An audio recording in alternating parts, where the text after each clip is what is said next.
നമ്മൾ ആൺപിള്ളേർക്കിടയിൽ ഒരു പൊട്ട ക്ലീഷേ ഒരു സാധനമുണ്ട്. അതായത് നമ്മൾ മറ്റേ ഭാവി മറ്റേ ഗേൾ ഫ്രണ്ട് ആവാൻ പോകുന്ന ഭാര്യയാവാൻ പോകുന്ന പെണ്ണെ പറ്റി, അതായത് തല നിറയെ മറ്റേ മുടി വേണം, മറ്റേ കൺമഷി എഴുതണം, മുല്ലപ്പൂ വേണം, സാരി എടുക്കണം. ഈ സൊസൈറ്റി ഈ ക്ലീഷേ സാധനത്തിൽ ഉള്ള സ്റ്റിക്ക് ഓൺ ചെയ്യുന്ന ഒരാളൊന്നല്ല. ഇയാൾ മേക്കപ്പ് പോലും ചെയ്യാറില്ല എന്ന് തോന്നുന്നു. അതെന്തോ പുള്ളിക്ക് അതൊക്കെ തന്നെയായിരുന്നു വേണ്ടത്. ഒരു ചൂണ്ടിട്ടതാ, ഈ ചൂണ്ടിലേക്കാൾ കൊത്തൂണോ. 90 കിഡ്സിനാണ് ഇതുള്ളത്. ഇപ്പോഴത്തെ പിള്ളേർക്കൊന്നും ഒന്നുമില്ല കേട്ടോ.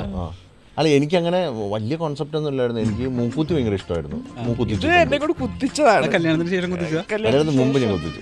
മുന്നേ എൻഗേജ്മെന്റ് എൻഗേജ്മെന്റ് കഴിഞ്ഞിട്ട് കുത്തിച്ചു. പിന്നെ സെക്കൻഡ് സ്റ്റെഡ് അടിപ്പിച്ചു. എന്റെ ആവശ്യമുള്ള സാധനങ്ങളൊക്കെ ഞാൻ ചെയ്തു വെച്ചിട്ടുണ്ട്. ബാക്കി അങ്ങനെ അഡ്ജസ്റ്റ് ചെയ്തു. പിന്നെ അങ്ങോട്ട് ജീവിതമല്ലേ ബ്രോ, കിട്ടിയതുകൊണ്ട് അങ്ങോട്ട് ഫുള്ളി അഖിലേട്ടന്റെ സങ്കല്പത്തിലുള്ളൊരു കുട്ടീനെയാണ് കിട്ടിയെന്ന് വെച്ചാ മനസ്സുണ്ട്. അതാണ് ഏറ്റവും വേണ്ടതല്ലോ. മനസ്സുണ്ട്. എന്റെ സങ്കല്പത്തിനേക്കാൾ വലിയ ആളാണ്. ഇപ്പൊ അഖിലേക്ക് പറയണല്ലോ. ഞാൻ പറഞ്ഞില്ല